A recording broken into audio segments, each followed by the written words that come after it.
আমার রান্নাঘরে তোমাদের সবাইকে স্বাগতম।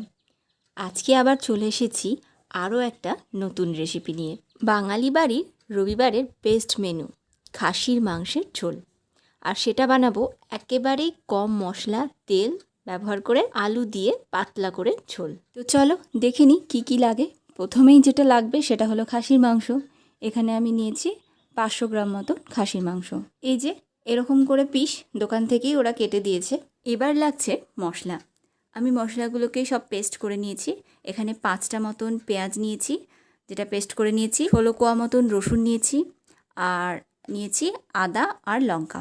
সমস্তটাই আমি পেস্ট করে নিয়েছি। আদা আর লঙ্কাটা মিলে 1.5 চামচ মতন পরিমাণে। আর নিয়েছি আলু। এই আলু ছাড়া তো আমাদের বাঙালিদের চলেই না। বড় সাইজের আলু নিয়েছি। খাসির মাংসে এই বড় সাইজের আলুটাই কিন্তু খুব ভালো লাগে। একটা আলুকে 2 টুকরো করে কেটে নিয়েছি। এবার একটু নুন আর হলুদ মাখিয়ে নেব। আমাদের বাড়িতে এই মাংসের ঝোলে আলুটা খেতে কিন্তু সবাই খুব ভালোবাসে, তার জন্য আমি একটু বেশি করেই আলু ব্যবহার করেছি। ভালো করে নুন আর হলুদ আলুর মধ্যে মাখিয়ে নিই। এবার কিন্তু আলুগুলোকে ভেজে নেব। কড়াইতে সর্ষের তেল বসিয়ে নিয়েছি। আমি এখানে 4 চামচ মতন তেল ব্যবহার করেছি। এর থেকে কিন্তু বেশি তেল আমি আর ব্যবহার করব না। তেলটা গরম হয়ে গেছে। এবার একটা একটা করে আলুগুলোকে দিয়ে দেব। আলুগুলোকে একটু আস্তে আস্তেই ভেজে নেব, যাতে খুব সুন্দরভাবে ভাজা হয়। আমার এই আলুটা ভেজে দিতেই ভালো লাগে। তোমাদের যদি মনে হয় যে কাঁচা আলু ব্যবহার করবে, তাহলেও কোনো অসুবিধা নেই। এবার আলুগুলোকে একটা একটা করে উল্টে দিচ্ছি। আলুগুলো ভাজা হয়ে গেছে। এবার আমি আলুগুলোকে তুলে নেব।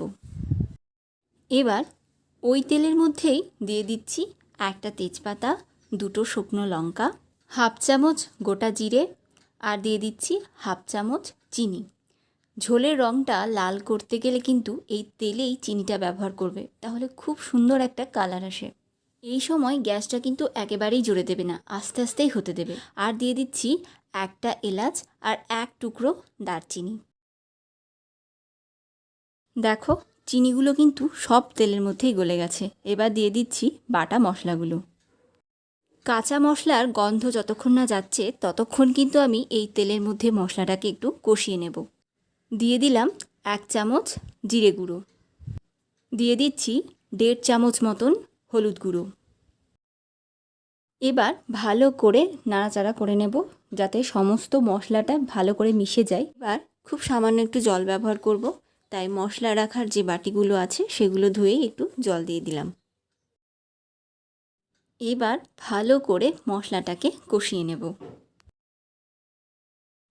মশলাটা দেখো কষানো হয়ে গেছে, তেল ছেড়ে দিয়েছে। এবার দিয়ে দিলাম 1 চামচ মতন কাশ্মীরি লঙ্কার গুঁড়ো। এটা কিন্তু রং করার জন্য, ঝাল করার জন্য নয়। দিয়ে দিলাম 1 চামচ টমেটো সস। এটা কিন্তু অপশনাল, তোমরা চাইলে ব্যবহার করতে পারো, না চাইলে নাও ব্যবহার করতে পারো। এর বদলে টমেটোও ব্যবহার করতে পারো। মশলা কষানো তো হয়েই গেছে। এবার দিয়ে দিলাম স্বাদ মতন নুন। এবার দিয়ে দিচ্ছি মাটনগুলো। এবার মাটনগুলোকে একটুখানি কষিয়ে নেব। আমার চ্যানেলের রেসিপিগুলো যদি ভালো লেগে থাকে তাহলে প্লিজ আমার চ্যানেলটাকে সাবস্ক্রাইব করে নিও, আর পাশে থাকা বেল আইকনটাকে অল করে রেখো।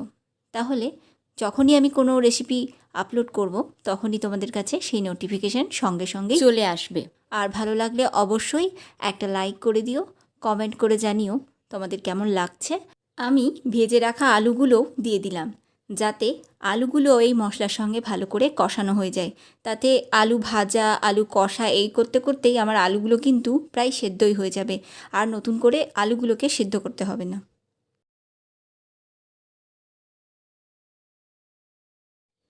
দেখো মাংসটা আমার কষানো হয়ে গেছে।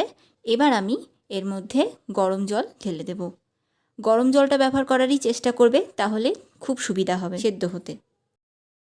আমি একটু বেশি করেই জল ব্যবহার করলাম, কারণ ঝোলটা আমাদের বাড়িতে খেতে সবাই খুব ভালোবাসে। তোমরা যে যেমন ঝোল চাইবে সেরকম পরিমাণে জল ব্যবহার করবে, কারণ এটা কিন্তু গ্রেভি গ্রেভি হবে না, এটা কিন্তু পাতলা ঝোল হবে। আমি প্রথমেই বলেছি। আমি 5 মিনিট মতো এই কড়াইয়ের মধ্যেই হতে দেব, যাতে আলুগুলো একটু সিদ্ধ হয়ে যায়। দেখো আলুগুলো কিন্তু সেদ্ধ হয়ে গেছে।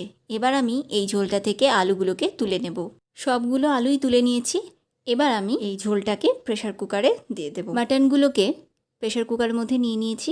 এবার 10 মিনিট মতো আস্তে আমি হতে দেব, তারপরে 3টে থেকে 4টে মতন সিটি নিয়ে বন্ধ করে দেব। মাটনটা প্রেসার কুকারে সেদ্ধ হয়ে গেছে। এবার আমি আবারও কড়াই নিয়ে চলে এসেছি। দিয়ে দিচ্ছি হাফ চা চামচ গরম মশলার গুঁড়ো। এবার সবটা ভালো করে আরও একবার মিশিয়ে নেব। আলুগুলোও কিন্তু আমি পুনরায় আবার ঝোলের মধ্যে দিয়ে দিয়েছি। পুরো রান্নাটাই আমি প্রেসার কুকারেই করতে পারতাম, কিন্তু দেখানো সুবিধার্থের জন্য আমি এই কড়াইয়ের মধ্যে আবার নিয়ে এলাম। তো আমার রান্না কমপ্লিট। আমি এবার গ্যাসটাকে বন্ধ করে দেব আর বাটির মধ্যে সার্ভ করে দেব। রোববার দুপুরে গরম গরম ধোয়া ওঠা খাসির মাংস আর সাদা ভাত, বাঙালি আর কি চাই। দেখো মাংসটা কত সুন্দর সেদ্ধ হয়ে গেছে। তো আমার রেসিপিটা কেমন হয়েছে অবশ্যই জানিও, কিন্তু আজকের মতন এখানেই শেষ করলাম। ভালো থাকবে।